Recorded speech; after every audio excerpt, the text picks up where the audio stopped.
This is a relay project.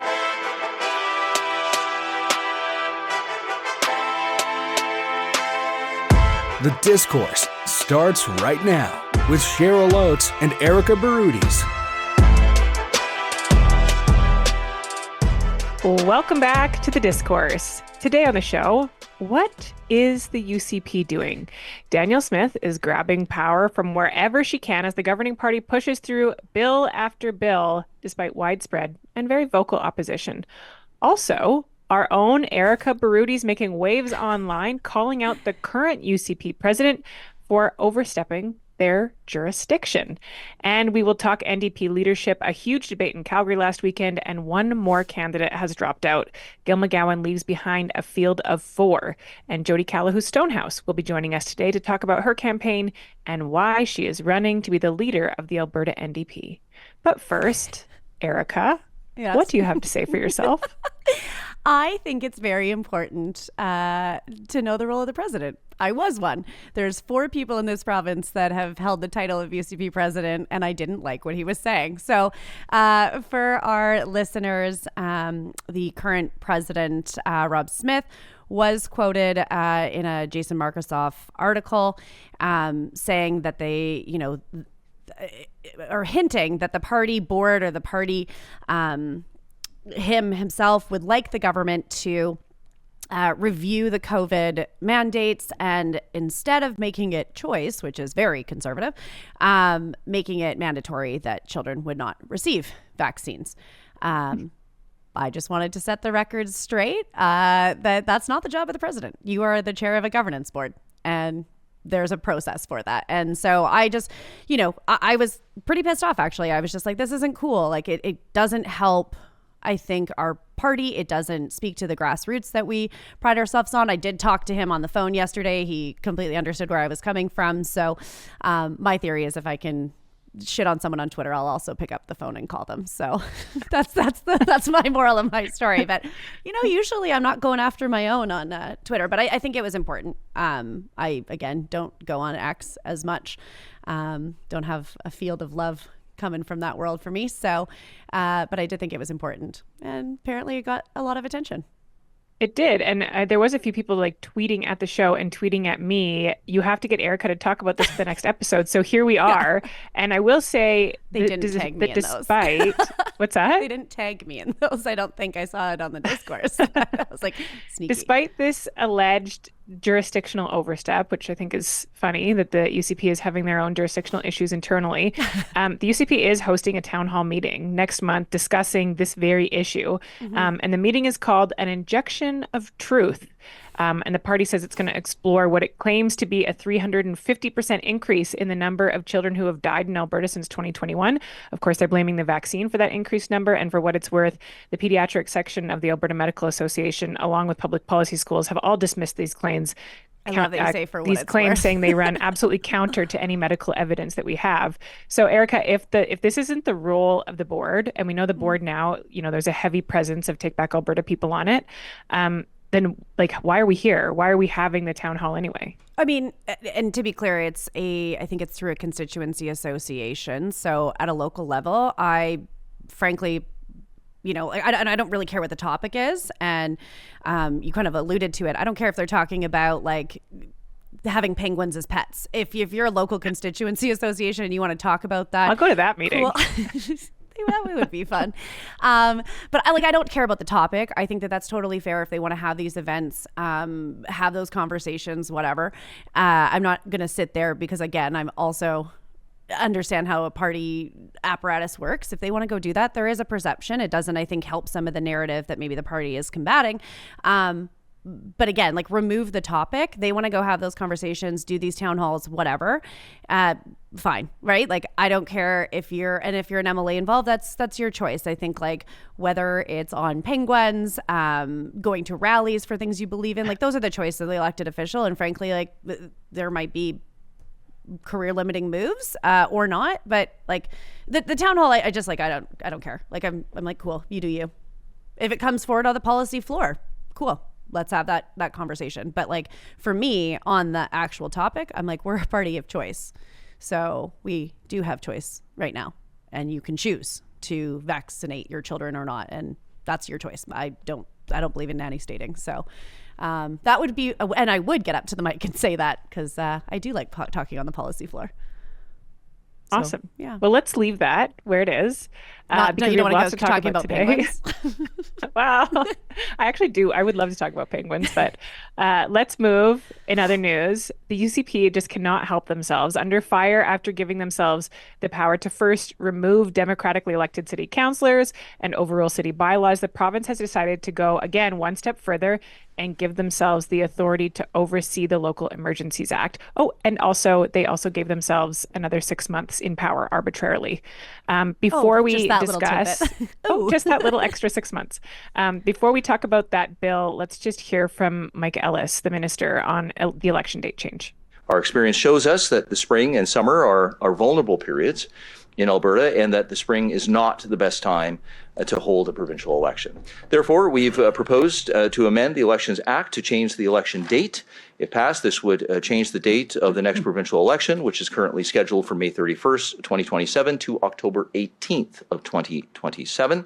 It's sort of a tough one to debate because I think if we look back at the last few years, it's very clear that May is a tough time to have elections. It's very clear that May is increasingly becoming a month where we're dealing with natural disasters and emergencies. And it's really tough. I think Daniel Smith made a great point in saying it's really tough to be in caretaker mode in government and also manage a disaster or an emergency like a huge wildfire, and then also be held accountable afterwards if you are the government. So I think that reasoning is logical, but like they didn't have to give themselves 6 more months. They could have given themselves 6 fewer months. They could have talked to stakeholders. They could have talked to the opposition about the date. And I just think it looks like a power grab, and we've seen lots of power grabs. It's adding to a narrative that already exists. And, I think the narrative is kind of accurate. Yeah, and we'll talk. I agree that there is a perception or narrative on some of these bills, and I know we'll get into that. But on this piece, I'm just kind of like, I will say, I said on the show, and when we were talking about emergencies, that they shouldn't have and they should go. So I like to just think like, if you don't like they're listening to me.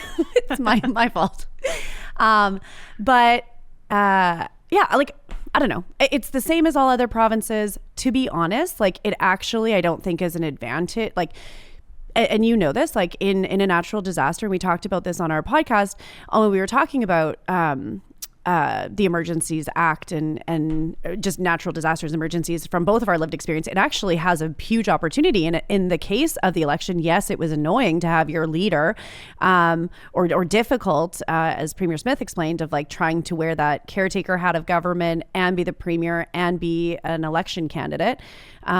It did show her leadership. I think it was actually helpful for her in the last election. So, I actually don't think that moving it to the fall, even statistically, how elections for have gone in this province, like this is actually less advantage for the current premier, who in this case would have it. So, I don't really get the other argument. Sure, 6 months. I think that they should, I think it's natural disasters. I think it's also, let's just put it in line with everyone else. And then it is, something that Premier Smith said before she was elected, it was in line with this. I actually just hate fixed election dates. Like in all my conversations, I don't care what it is. Well, you guys brought it in. I know. I don't like it. Like, I'm okay to not like my party's things, as we've learned, or what the party president says, apparently. But yeah, I don't know. Like, I just don't know the argument on, 6 extra months, like kind of a weak argument versus less. I just think it's like, let's just do it. It's fair, and have them in the fall. I would be totally cool with not having fixed elections, though. But okay, we had a fixed election period before we had a fixed election date. Yep. And the idea of a fixed election period or a fixed election date is that it levels the playing field so that everybody knows when the next election is coming up. Parties are as prepared as they possibly could be, and the playing field is leveled. Everyone has their candidates nominated. What's they have fair their fundraising about politics? done. I don't care. I know, but it's not about being fair. It's about being democratic. This is just because your party has the kumbaya leadership hugs. You guys are just like, let's make it fair and happy. It's like, no, I want my party to win. So I want the voters to have a fair choice based on everyone having the same timeline to prepare so that they have a real choice to make between one party and the other, and it doesn't come down to who has their candidates in place and who doesn't. I think you're and still I will going to say have at them the end at of the all same of this, time. despite having fixed election periods and a fixed election date, you guys have stuck to it like one time. So it doesn't even really matter. Thank you. I agree. It doesn't matter. We should just get rid of it. No, I mean, yeah, like you're not going to ever have one in January to March, too cold. Same with November, December. You don't do it in the summer. That's super hard. Like, people aren't around. I mean, our weather schedule kind of puts us, and you're going to have it in the spring or you're going to have it in the fall. So just naturally, I'm just happy that let's just do it, change it. You now have 3 years, 3.5 to prepare, Cheryl. Okay, perfect. You get extra time. You have extra time to recruit. Is... It's actually helping your leadership candidate, I think. Whoever is the successful person, you get an extra. Daniel Smith had 6 months to convince people because of our party's fixed election date. I think this is actually kind of advantageous for the NDP more than maybe it's a win. Who cares about democracy? You. Yeah, I'm one of two here. But let's hear from Mike Ellis in terms of what the bill actually does. First amendments to the Emergency Management Act is about the government's ability to assume control of a local response during a state of local emergency. Alberta uses a decentralized emergency management system that begins with local authorities in recognition of the incident management. In response the response is best led by local municipalities which are closest to that situation. But sometimes, in very extreme circumstances, the government must act and provide more direct support. So currently, the law isn't very clear on how the government could assume control of a local response. Alberta's government will keep Albertans safe by ensuring communities are prepared for emergencies. Local jurisdictions have different emergency response capabilities and therefore may require unique levels of support from Alberta's government. Amendments to the Emergency Management Act will provide clear mechanisms for the Alberta government to intervene and provide the unique and appropriate level of response to manage the emergency from a local authority. That was a lot of words. Yeah. But essentially, the province is saying, like, it's actually our jurisdiction now to oversee emergencies, and we'll decide when and where. And a lot of time that naturally happens in the government's defense. But I'm like, I just don't understand. Like I said, it sounds like it's a housekeeping, get in line of just cleaning up the direction or language. I just don't really get why. But and that's exactly it. Like, if it is just cleaning up and fixing up language, because we all know the province has the ability to step in and have authority over an it's emergency usually at any asked by given the time. municipality. Right. And we've seen that. I mean, I lived through, and you lived through resolutions. some too. Fort McMurray was a good example. Yeah. The regional, the local authority was looking after that emergency. Rachel went up. She had a good look at the scene. She understood the implications and what resources that they needed to continue to fight the wildfires there. She declared a provincial state of emergency, and the Provincial Operations Center took control of that emergency. This has happened multiple times in Alberta because, unfortunately, we face natural disasters and emergencies all the time, and the province absolutely has the authority to step in where it needs to be. If this is truly like a housekeeping thing, or we need to clarify the language, the government is just absolutely not considering the political implications of a housekeeping bill. Like, if it's housekeeping, like, you can put it off because this is not helping the narrative that they're just reaching for power. And I think it's like I would be critical of the timing or the other impacts or the question. And I know Premier Smith in the Q&A was first asked, did you consult? She did point. That was a terrible and answer. I actually like that she pointed to the ask. I mean, but then you have the RMA coming out with a statement that contradicts that, saying they don't feel they were consulted or that they don't like the bill. But it has been asked for. And like you said, local municipalities usually do, or if there's multiple. So I think the example was kind of like with Parkland County, and there's a bunch of like cities and towns and stuff in there that people usually just say, we want the government to help us with this. We want them to step in and have a state of a provincial state of emergency. Again, I just think the timing's weird. Because of the fight that they're fighting right now, which is we look like we're taking power away from municipalities. Throw it in an omnibus next session. But I mean, they're doing it. They're already taking the hit. Maybe they just didn't want to drag out getting crapped on by the municipalities again and just pull off the Band-Aid. I don't know. Strategically, sometimes I'm like, I wish I was still in cabinet meetings to hear these discussions And why. The answer to the question, the reporter was straight up, have you consulted with your stakeholders in this? Because that was the biggest criticism of the last couple of bills, is that, you have your key stakeholder instantly speaking out saying, you didn't talk to us, you don't understand the implications, we don't want this. You would think that the next bill that comes out after 2 in a row where you didn't consult with stakeholders, that's the first thing you would have done. She also knew that question was coming, right? I mean, she referenced an article, right? So that they know that the criticism is going to be there. And exactly. She read the article. She was ready to answer the question, but the answer to the question should have been yes, and it wasn't. It was, listen, we consult with a lot of people in a lot of different ways, but the question was, did you talk to municipalities? And based on what we've seen publicly, the answer to that is no. So let's just look quickly at she didn't answer the question. The perfect thing for a politician to do in a media interview. Yeah. Don't we teach that to people? The RMA, you will never hone that skill, Erika.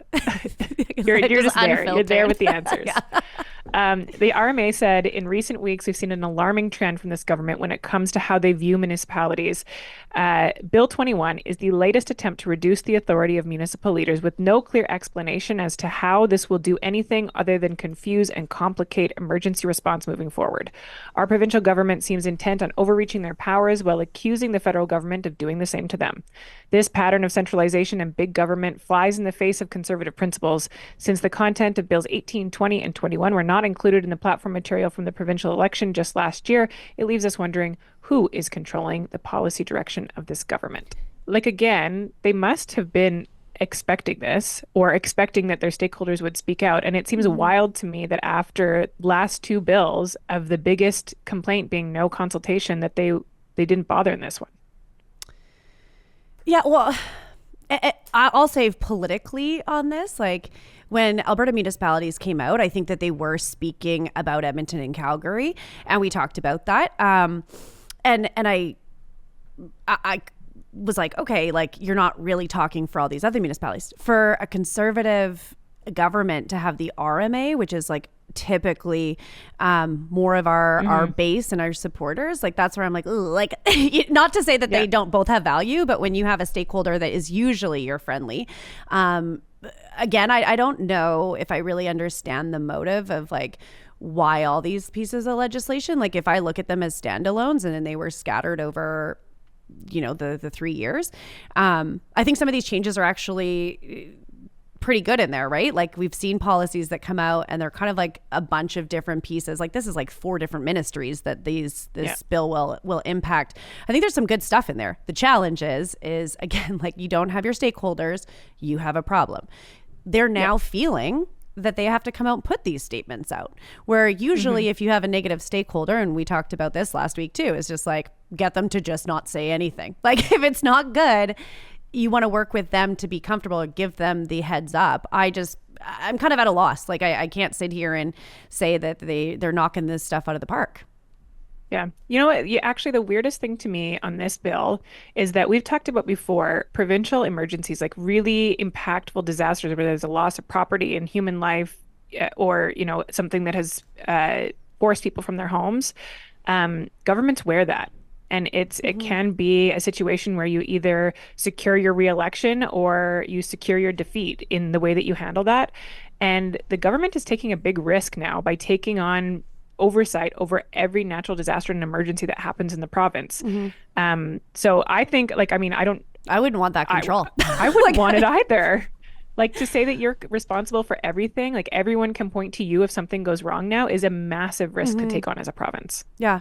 And you know what? I would say out of all the bills, this one is kind of I don't want to say a nothing burger, because I think that might be insulting some of the folks, but it's it's a lot more played down than what we saw in 18 and 20, right? It's not, I don't see it as potentially interpreted as a direct attack.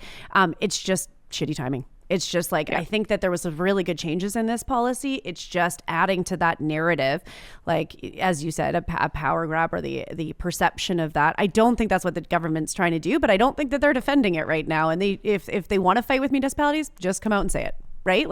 That's what we're doing. But I think the perception and just the timing was I would have loved to hear the rationale or those conversations around the cabinet table. Yeah. Or it's just like, do it all, do it right Yep. now, take the hit because we're Well, still and in that's the maybe first it. year Is of the they're going to mandate, get, and people will forget in 3 years. yeah, it's like the news cycle where you're like, we could just, yeah, rip off the Band-Aid. Maybe again, it's just they're getting beat up right now. They're not winning, and some of this stuff is really good. Like some of these policies in here, like I like You the would say election. that. Well, I'm not saying the whole thing clearly is the package, not so much. But I think that there is, like, even when we talked about like some of the changes in the Elections Act or the from Bill 20, I think it was, there's some good stuff in there. It's just like they're not getting the wins where I think that it makes sense for it's good policy. It's just getting drowned out by the one crappy piece of it. This has happened with almost every piece of legislation that this government has introduced. Less is more, I say. Interesting. Don't put a bunch of stuff into it because there's going to be a nugget. But no, I don't think this is like a knock it out of the park right now. But yeah, I would suspect you're probably right. Like just take the beating of this narrative right now and do it early. And that's like unfortunately what governments do when you've got the 4-year the fixed elections. So you can do your first 2 years with all the tough stuff. And that's not, we've talked about that. It's not unique to this government. I just don't think that this is the legislative session that they're going to be like, we killed it. We crushed it. I'm going to give Rachel some crushing credit. She's really leveraging and driving this narrative in her final days. Like she's doing what she's doing and talking about just, owning some of these, like leaning into that narrative. So, we'll give Rachel some airtime today on her TikTok video that's talking about the kind of the narrative that you were addressing, Cheryl. We have a government that is giving itself more and more authority, which they've tried to do around emergencies in the past. It seems to be an opportunity where they exploit crisis in order to accrue power and to undermine democracy and also transparency. This is a government that has an incredibly exaggerated sense of their own value and their own power. They are repeatedly leaving Albertans out of important decisions where they should be included. That being said, there is no question that climate change is real and climate change-driven natural emergencies are more frequent. So I'm not necessarily opposed to reconsidering that date. But again, in this case, they are clawing another 6 months into a term, and they should be talking about better dates with the opposition. It could have been February of 2027, or it could have been October of 2026. But giving themselves an extra 6 months seems very self-serving and opportunistic from a government that has a strong record of being very self-serving and opportunistic. Okay, I only liked the first half. I didn't like the rest. I thought it was like, ah. Well, I mean, look, when I watched this clip, actually, I thought this is this is when Rachel is at her best. Like she's talking in a language that people understand. There's not a ton of hyperbole there. And I do think that this line of attack, this narrative that this government is doing whatever it wants without talking to people or consulting Albertans, that it's grabbing for power, that there's element of corruption and entitlement, that is a really solid line of attack in Alberta, where historically governments have conservative governments have demonstrated corruption and entitlement. So if I was the UCP, I would be worried about this line of attack and how well Rachel Notley just articulated that. Yeah, and I think she's a strong communicator. I think, like, again, when she went down the rabbit hole details that neither of us ever want, like, the devil's in the details. When you start talking and kind of taking you on that journey, I think she kind of lost it. But I do agree that she was driving that narrative quite strongly. And whoever edited that video, I'll give them a little credit. The music was a nice touch. But she drove her narrative, and she still said, like, listen, I'm still the leader of this party, and I can still make airwaves, right? So, I think it was well positioned. She's not talking, like, she doesn't sound like she's out to lunch on what she's saying, right? Like she's leaning into the narrative. I actually am surprised. Bar? Yeah, just out for lunch. But like I actually am surprised the NDP candidates haven't jumped into this more. Even during the debate, and maybe let's get into some of that NDP leadership race info or topics. But like, yeah, it's interesting. I think some of the strategy with this and how they aren't leveraging that narrative more. How are you finding all this NDP leadership race? Like, I mean, we had Gil leave this week, that you guys had your second debate. Both were quite boring. And no one's like really debating. Like, I feel like it's just like a little team town hall. And they're not really positioning because themselves. we all believe in the same things. Yeah, which, but I mean, all the leadership conservatives contests do. I think there's No, not when a lot of when solutions. when you join two parties together and one is far more right than the other one, yeah, you have a more profound range of ideology and you disagree on a lot of things. Most of the candidates on stage, like the NDP, doesn't have as wide a range of ideology as the UCP does. Like we're not two parties Yes, I know, but I'm smashed like together. also just like who's differentiating themselves? Like to me, I'm honestly sitting here and I think that like even early on we said there was kind of like the two front runners or three with Ganley. So Sarah and then she, if people didn't figure out who I was talking about. But it almost just feels like it's over. Like it's just people don't care to differentiate themselves. They're not trying to take punches like at each other of like calling people out. I thought the only one, and I know we'll play some clips, but I just feel like, do you feel like it's just over? Like it's already a wash and it's Nenshis and Sarah is the only one that's kind of putting up a debate and everyone just looks like they're like, good job. I agree with you. And it's like, I agree with you, but because I want to lead this party and I don't really like, no one looks like they're fighting for it. I disagree. I think there was a ton of excitement in the room on Saturday. Like if this was just like a bunch of people, like I agree. There was lots of hugging on stage. We do lots of hugging. We do lots of agreeing. We do lots of patting each other on the back for ideas. No, and good I mean, you ideas can agree. I'm not agree with. saying you're going to have to be like, completely I think disagreeable. there was enough fireworks in that debate for people to leave saying that wasn't boring. That wasn't just a complete agreement of ideas. People were put on the spot and held to account. And I believe there was enough agreement on stage that people believe that we are a united party who have fundamental values that of course we all agree with. Of course there's not going to be, two people on stage. One says we should raise minimum wage and one says we shouldn't. Like the party agrees on those fundamental principles. So I'm not shocked that there was some agreement. And I do think candidates are trying to find some nuance in terms of, yes, we agree, but why am I best to make sure that that happens? Okay, so I disagree, shockingly. But I do want to throw to the Gill and Nahed clip, just because I think that's a good point to talk about. In order to win in Calgary and anywhere else, we have to address this letter. Please. And No, in please, it, please in the do. letter, as mayor, you asked the UCP to help the city of Calgary sidestep worker rights, privatize services, and quash a duly negotiated contract with thousands of City of Calgary workers. So Nahed, I have to ask this question. Why did you sign that letter, and how is this not a trust buster? Gil, I really appreciate you asking that question. And I have to say to everyone, I appreciate you not as a competitor on the stage, but as a Labour leader, reaching out to me and asking me my position on this, even outside of this stage. It means a lot to me that you did that. And I will say, look, in the end, I had a super right-wing council that was trying to privatize services. And when you're in that chair, sometimes you got to take tactics to stop what they're doing. And I was able to stop the privatization of golf courses. I was able to minimize the privatization of waste collection in the city because I believe people deserve decent jobs and decent pensions. So let me just say this. I would never rip up a collective agreement. Collective bargaining is sacrosanct. Those are hard won, and we have to support them always. Okay, why didn't Gill use this to take a shot at the front runner of the campaign or one of the front runners? He screwed up. He's Nenshi was never, he's always struggling with not being an NDP or a New Democrat. And he proved it as mayor. So why didn't, it was such a softball.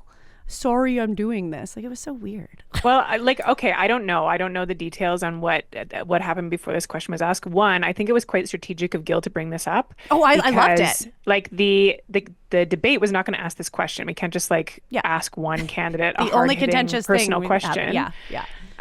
But the candidates didn't have a chance to ask each other questions either. So he basically used this opportunity, which was supposed to be on a completely different topic, to go at Nenshi on this letter that had been released from his time as mayor. And I thought that was quite strategic on Gil's behalf. He got what he needed to do. But I also think that Nahed's answer was pretty well done. Like it was calm, it was thoughtful, it was like addressing it head on. I love that he's like, I'm and, so glad you asked. It's like, no one was happy. You were not happy, he asked, but you could say but it thanks was for like, the question. that's what you have to say. And like to say like, we had this, to point out that they had a conversation beforehand. That was I think that sounded classy. So I think on both of their parts, they handled it quite well. Really? Like, you don't think that this was the opportunity for Gil to maybe knock Nenshi down some points? Like I think I'm really glad he asked it. I thought it was very well done. But again, I think it was just like, maybe I just want more fireworks watching you guys. Yeah, like he could have pushed it harder and been more direct. I think Gil probably also knew that he was not going to make it much further. Like it was sort of a Hail Mary that he was going to make it to the next $20,000 deadline. And that was, the day after this debate. So he could have been, playing a little nicer because he knew he wasn't. The reason he should have thrown the grenade. Just like go out with a bang. But no, I thought it was just weird. Like, I don't know. Maybe it's because I always am watching from the inside, and this is the first time it's like someone else's debate. I don't know. Like I thought that was such a good opportunity, and he kind of just missed the mark and gave it. I liked it because it was like it's not that we ignored it. It's not that we pretended it wasn't happening from either side, either from the candidates who wanted to point it out or from Nenshi's camp who has a criticism that they need to take on directly. I liked it. We showed that we can stand up in front of a group of people and be honest about something that happened and work it out amongst ourselves. And we don't have to throw punches to make it happen. And maybe that is the difference between the NDP and the UCP, but I thought it was a classy way to deal with an issue that was on the minds of many of the people in the room. Yeah, I mean, I think then she could have also just addressed it from the outset. And, like it almost looked like he was trying to dodge it. But either way, I was like watching and I was like, yeah, go Gil. Like, yeah. Anyways, but I just thought it was weird. There was another. I find out like these fun little moments. I want to get your take on Sarah and Jodi talking about good sportsmanship and all that. Let's start with this clip. Rent in Calgary and Edmonton is going up faster than anywhere else in the country. And that's why housing is one of my key pillars, because we need to make sure that when we increase wages, that it doesn't just all go to corporate landlords who are going to take that profit and make sure they put it in their own pockets. We need to keep it in workers' pockets. Well, When you increase minimum wage, what also happened is that child poverty was reduced by half in Alberta. I was like a foot away from them when they were doing this, and I'm like trying not to smile, but I was just like, I just love the way they traded the microphone. I love the way they looked out for each other. I love the way that Sarah repeated what Jodi had said when she didn't have a microphone in her hand. I just thought it was a really sweet demonstration of what we look like when we agree. Oh, I thought it was super classy on both sides to like allow for the fulsome debate. And for Sarah, for those that missed it, Jodi's mic wasn't working and she passed it off and like even repeated because she picked up that Jodi couldn't be heard. But like, okay. And then they traded it back and forth. Yeah, and then it was like, and then I heard you go on and be like, we're getting that fixed. Like, we'll get you a new mic. And I think Gil later on gave him, Jodi didn't have a new mic, and Gil did too. Sure, like cute moment, adorable. But like, is it because it's just like this thing's already done and people are just let's go through it? I don't think any camp feels that way. And certainly, like, I stuck around after the debate and talked to a lot of people in the room who were saying, they were locking in their votes based on what happened in the debates, and no one was viewing this as a foregone conclusion. So I don't think that it's baked. I think, like, truthfully, these questions, a lot of them came from the membership, and the question that Jodi and Sarah were answering was, would you raise minimum wage? Mm-hmm. And I think that is a question that most New Democrats and probably all of those on the stage for that question, like they do agree on it. And so it's easier rather than like make up something to fight over when you agree with the policy going forward, like just pump up the fact that this is what the NDP would do. And it's good for the party and it's good for the image and it's good for the campaign. Like if that's like saying that, like asking conservatives, are you going to stand up for like jobs in the economy, right? Like no one's gonna, like, I just maybe and this is like some of my criticism is like I don't think the structure allowed for maybe the same type of debate where you can get in and do a lot of more pushback. I don't think the questions were geared to differentiate. And so maybe that was part of why is that like the structure of it, on how questions were asked, how the debate actually unfolded. And then the questions, like, why are you guys asking questions that you all have the same answer to? Well, I don't think there was a lot of those, to be honest. But I think, one, it's to push people to be on the record on something. If you are going to become the leader of the province and eventually the premier, to be on the record on something. But also remember that this is one of the biggest events that the NDP has ever had. So as much as it is a contrasting of ideas of the candidates, it's also a showcase of the party and what we stand for and who we are.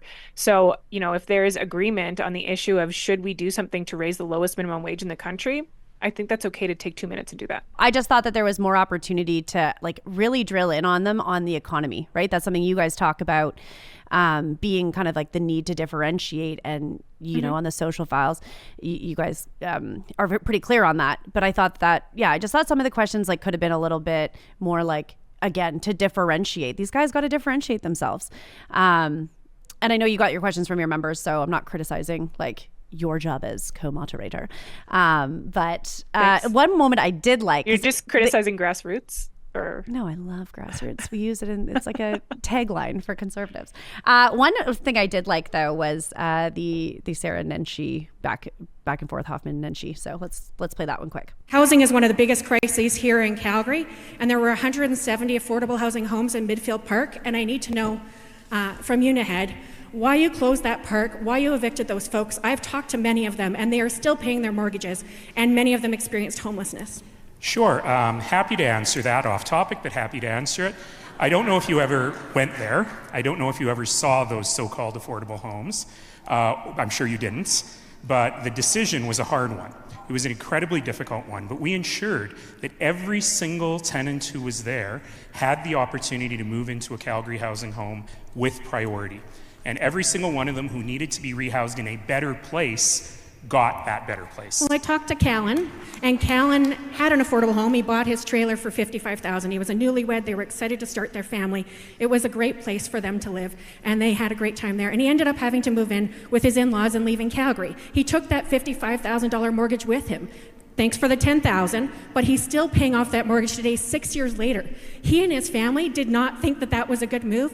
They were all over the news. They were all begging to have their homes preserved. They were originally promised by you and council that they would be moved to another area, but that never came through. So many people experienced homelessness, and I did not expect somebody to identify as an NDP mayor. Do you actually have a single example of someone who experienced homelessness, or are you fear-mongering here, Sarah? Well, I'm telling you, I had to move in with his in-laws and live in their basement, so they didn't have a home. So you don't have any actual examples? Well, because Sarah, there are this many is hard. examples in the news. Policy, I've read the as stories you know, too, and I've you were the talked to Minister them. of Did you Health. call them and did you talk to them? Because I know where they ended up. I sat in their living rooms, Sarah. When they and had as the one. Minister of Health, Sarah, you should know that sometimes the easy answers are not the easy answers. Sometimes you got to sit with people and find solutions for each individual and tear rather down than their relying homes. only on your ideology. Literally still grieving about this process. That's time. Now that's a debate. So certainly these were the fireworks that everyone was looking for. I think a lot of the crowd was waiting for the Sarah Hoffman Naheed Nenshi exchange. Mm-hmm. But my question is, although entertaining to watch, what did we actually get out of this? As a think voter, it showed true what did colors. you get out of this? I think it showed true colors, what I saw. And I think Naheed answered, pushed back very strategically, right? Calling her out. You give one example, okay, I'm going to call you on do you actually know anyone that was homeless?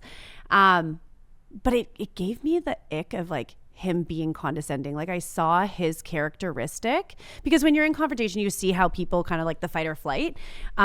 I think it showed, I think a lot of that perception of Naheed being very arrogant and condescending. And I think he spoke down to Sarah quite a lot in that. I think she pushed back and actually handled it better than I thought she would. But it did show some characteristics, which I think is fair for people to see, right? How do you address conflict? And I as someone in a leadership role, you'd want to see that. He also, coming back to some of his other comments, he kind of used it, he blamed his council too. On the one with Gill, he's I had a right-wing council. It's so as a leader, you're just going to crap on your team. There was some things that came out in that debate unintentionally that I think really pointed to some of the criticisms of Nenshi's characteristics. I just thought I think most people following it have no idea what issue they were talking about there. I don't think they had 2.5 minutes or 2 minutes and 15 seconds to talk about this issue. I don't think anyone in the audience had any idea what they were talking about. I don't think either of them won any votes. I don't think either of them lost any votes. I think truthfully, they spent too much time focused on each other when they should have been thinking about the voters. So they should have been saying, if Sarah had a point to make about Naheed Nenshi, she should have been looking at the audience and telling them. If Naheed Nenshi had a point to make about his character, he should have looked at the audience and said it. And do you not I think she think was trying though to showcase like some of and same with Gil's strategy is like, you're not a New Democrat. You don't do things. Oh, I totally think that's what she was trying to do. I just don't think it that landed. Like I think it was too complicated an example. Like if you didn't live through it, like she lived through it. She's talking about her own examples and she can remember the exact details of it. Yeah. I don't think most people can. And so it's hard to say like, yeah, I agree with Sarah on this. That was a poor, demonstration of NDP values. If you have no idea what they're talking about, and she only has 45 seconds. Like to start off, she has 45 seconds to set it up. Complex topic. I'll give you that. But if you watch that on mute, take the topic out and like they both the body language. The body language. Holy shit! Like she like inches towards him. He backs off. They're both facing each other, right? Like again, she's got her hand on her hip. She's like, ugh, like sassy. She says she's sassy. She showed it. And then he like, again, you could just see in his expression, he was very calm in his tone. But if you muted it, the body language was crazy. Commanding yourself to own that stage. So I think it's like without a podium, it creates an interesting dynamic too. I mean, these are all things that like may not impact the voter, but from the strategy and the setup, something it's just interesting how much it can impact confidence or can show body language or anything like. Well, if and he I was think in front it of a does. podium. Like, I do think it impacts the voters because I think a lot of people are looking at this like an audition. Like you're auditioning to stand up to the incredibly cool, collected delivery of Danielle Smith. And Danielle Smith has no problem standing on a stage. She has no problem talking off the cuff. She has no problem answering questions. How comfortable do you look as a leader doing the same? How comfortable do you look in what you have to say and your ability to manage the stage and talk to the crowd and work the crowd and get supporters excited?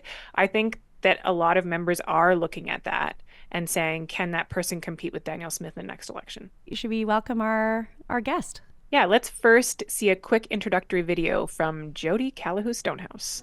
My name is Jodi Calahoo Stonehouse, and I'm running to be the leader of the Alberta New Democrats. As a First Nations woman, I come from a value system where no one gets left behind, and there is room for everyone in the circle.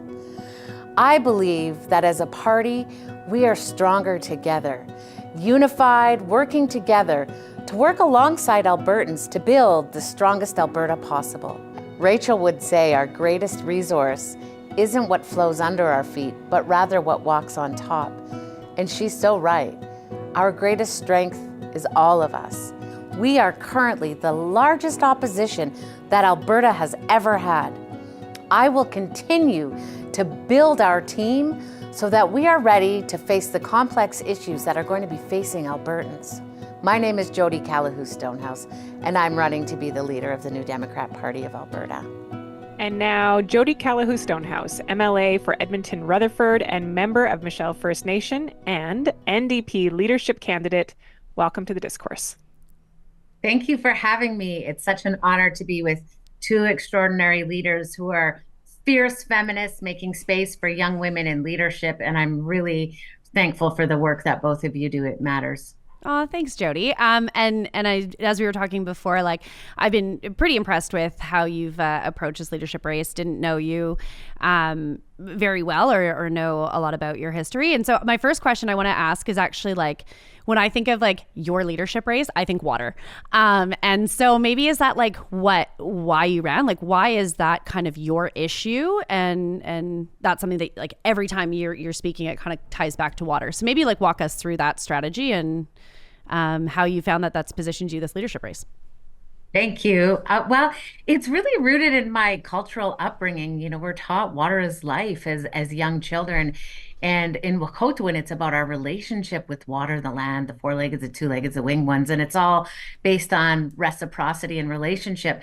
And in the past 2 decades, I've been, in academia around the world and studying energy, water systems. And I don't think Albertans realize that we're headed towards a crisis, and we need a government that's pragmatic, that's proactive, and that's ready to ensure that we have stabilized our economy for future generations. And our economy, every single one of our economic systems is dependent, reliant, relational to water. Jodi, I have to. No, go ahead, Erika. And I have to say, and I love my car, my cell phone, my heated house. I'm not ready to give any of it up. Well, I agree with that last point. Good old petroleum products. Yeah. So, okay. So again, I mentioned that like maybe you weren't one of the front runners or a big name. Are you in it to win it? Absolutely. Okay, then what does that look like? You've got some pretty big names that have kind of been deemed the front runners. So besides water, like what are you doing to differentiate? I was telling Cheryl, you guys hug more on stage than I've ever seen in any type of debate or even just a presentation. But like, how are you really going to get your name out there? And there's, the runway's getting shorter and shorter and memberships have closed. So how are you going to pull this off? Well, it's a ranked ballot. And so the first, if someone wants to take it off the first ballot, they have to do it with 51%. And I don't think that's possible, which leaves the doorway open for me to step in. So you're playing the preferential ballot strategy. Yes. Are you having conversations with anyone to be their second choice? Oh, yes. I have a team of volunteers. We're calling folks. Yeah. And, it's incredible how many people are paying attention to the debates, watching podcasts, listening, and repeatedly over and over. The support is just growing and growing. And I think particularly because I've taken such a clear stance on water and royalties and resource development, these are the things that are fundamental to fixing our healthcare, to fixing our public education, to creating jobs for Albertans. If we don't get the foundation right, then those systems can't be repaired. And we all want to see our senior citizens' homes established and thriving and beautiful for our elders. We all want to see our hospital care a 2-hour wait rather than a 12-hour wait. So those things can be improved. We want to hire nurses, doctors, all those beautiful things. But we can't do that until we get our economics straight. Jodi, watching you, like I didn't know a ton about you. You're a first-time MLA. Watching you throughout this debate, it has been such a pleasure to get to know you. And truthfully, like as a first-time MLA, you have just surprised me so much in terms of the energy and the ability to communicate and the clarity that you have brought to the stage in leadership debates and throughout the campaign. But you are a first-time MLA. And so despite all of those incredible qualities that you have and talents that you have, it's hard for a first MLA to enter a leadership race, I think, and feel like they have an ability to compete with longtime MLAs. So tell us a little bit about the decision to jump in here against people who have been MLAs for now, in some cases, 3 terms. Well, I'm a first-time MLA, but I'm not new to politics. So I've spent 2 terms on council for my nation. And, I've spent decades of time across the country working for different nations, spent time working for regional chief here, late Jason Goodstriker, building the health negotiation team. So I've spent, well over 2 decades negotiating with the federal government, looking at ways of industry relations, resource relationships. So none of this is new to me, except for sitting in the Legislative Assembly.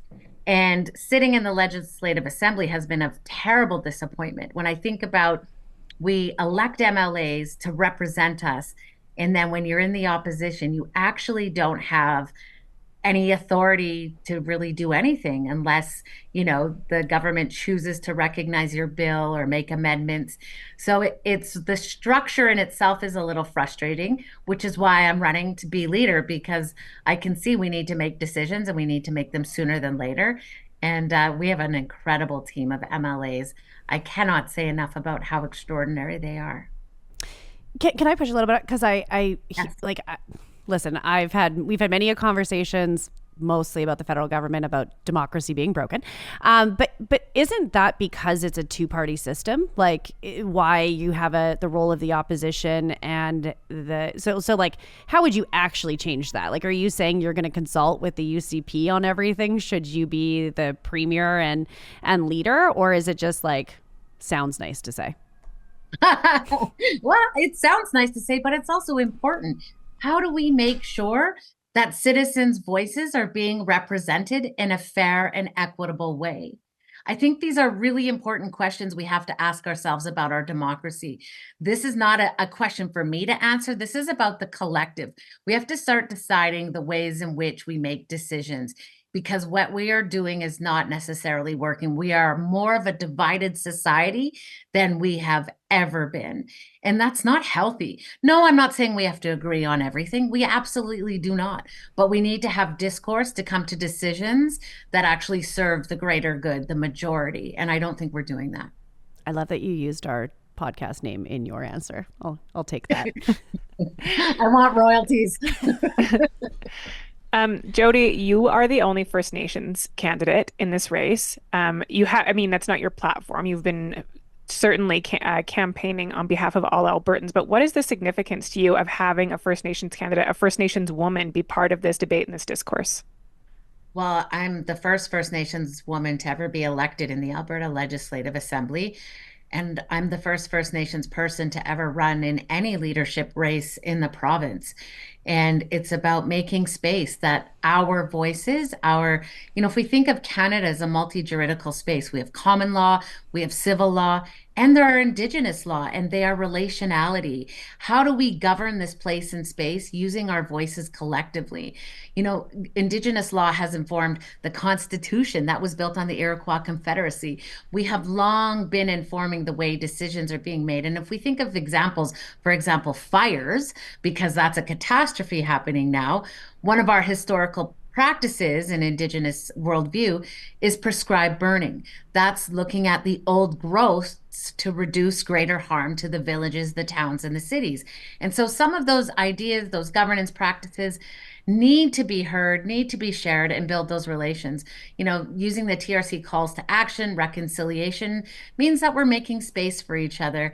And I'm thrilled and I'm honored to be here to share some of our insights and to make space for others to join me. That's the whole purpose, is to blaze a path for the generation behind us.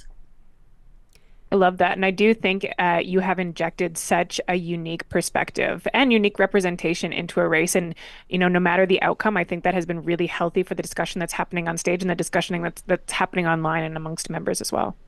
Thank you.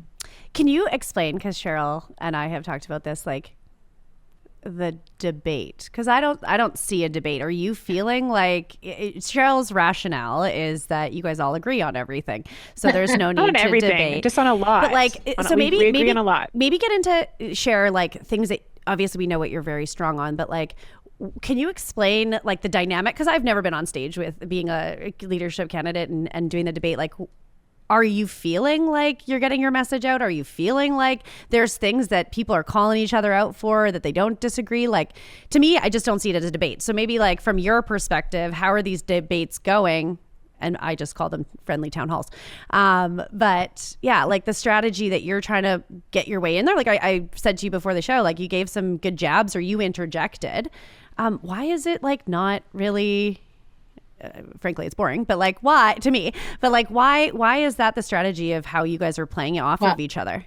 I love that you think it's boring, because politics should be stable and boring. They should be unexciting, because we should be doing the most boringest of things, creating policy to make sure that society thrives and is functioning and people are healthy and everyone's well-being. Give some woo, you're making a name for yourself. I think you actually are getting a lot of good profile, but I just don't get the style. And Cheryl did a great job moderating, and I was excited for her. I said she was my favorite. No offense, but I just don't get it. I just don't get how you guys are approaching this. I think, we all come from very similar value systems, belief systems that, everyone should be looked after. How do we best take care of Alberta and Albertans?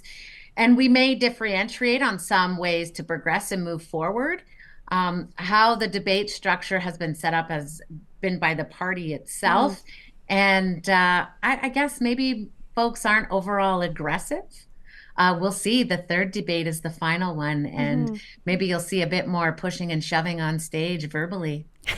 I like that you're verbally. Yeah, I was you guys hugged way too much. I don't think you would even, but we're also a very loving collective, which is really something to be a part of. When you love your people and you love the province and you love the citizens, you govern from a loving place. Like us conservatives all love each other. We just don't hug all the time. I think that's a fair point, Jodi. And actually, you know, the party set up the structure, and this kind of both for both of you. Like, how have you found that structure? Because I actually was like, I think some of the challenges of you guys being able to interject is the structure of the voting. And I'm like, how the questions are asked or your debating abilities and stuff. Like, I don't think it's doing justice to be able to get into maybe some of the more points of contention. No, you're right. A little more time to be able to draw out your perspective, your policy that maybe you've drafted. It's they're pretty short, the debates, the time frame you have to respond. Yeah. Yeah. So, I mean, that might be it. That might be not that you guys all just love each other so much. And because we have respect for each other, we just like to be maybe a little bit more aggressive in our style. Divisive, I think, is what you're trying to say. No, it is not the Jodi, word. we It's not wanted the word. to ask you a question that we've been asked. We asked a couple other candidates who we had on the show. If you are successful, if you now become, after this vote, you are now the leader of Alberta's New Democrats, what does day one look like for you? Well, I probably would sleep in, actually. Good, honest answer. It's been a tremendous amount of travel, work, phone calls, and I'm thankful for all the support. Day one and the 100 first days really are all about the same. It's about establishing the relationship with the MLAs, ensuring that the party is moving in the direction that we all collectively believe it needs to go towards. And then it's about getting out and building relationships with Albertans, building our team itself and, you know, building our path forward. This has to be about where Alberta wants to collectively go, whether we get along or not, or have the same beliefs around vaccinations or not. We have to really work hard at ensuring we are moving in the direction for the future of Alberta. We cannot get stuck in the now. And that's what's happening, is that we're very short-sighted in our decisions, and it's going to have dire consequences for the next generation. And we need to think long-term. If we look at the history of our province, you know, we've had some extraordinary leaders who thought about us when they made decisions, and we're not doing that. And that's going to be critical. So the first day, whether it's first day, second day, third day, or the 100 day, it's about how we move forward to win the election, and then how we govern to make sure that we're in a better position. So, being the pessimist here, Cheryl always gets asked if you're successful. Mine is the opposite. If you are not successful, what does that look like? Obviously, like you are currently a sitting MLA.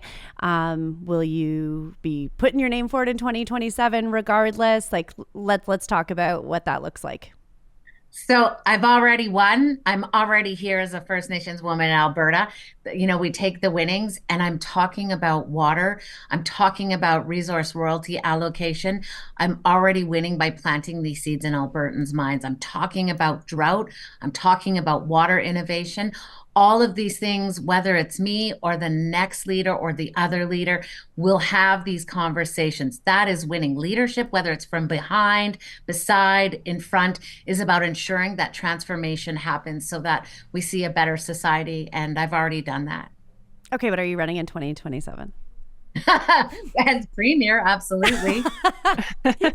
You're not answering my question, Jodi. I'm going to ask one more time. If you are not successful, will you run? You know what happened is I fell in love door knocking. It's crazy what happens, particularly, you know, with the senior citizens who invite you in for tea, and the young kids who bake you cupcakes, and the repeated school visits that I get invited to.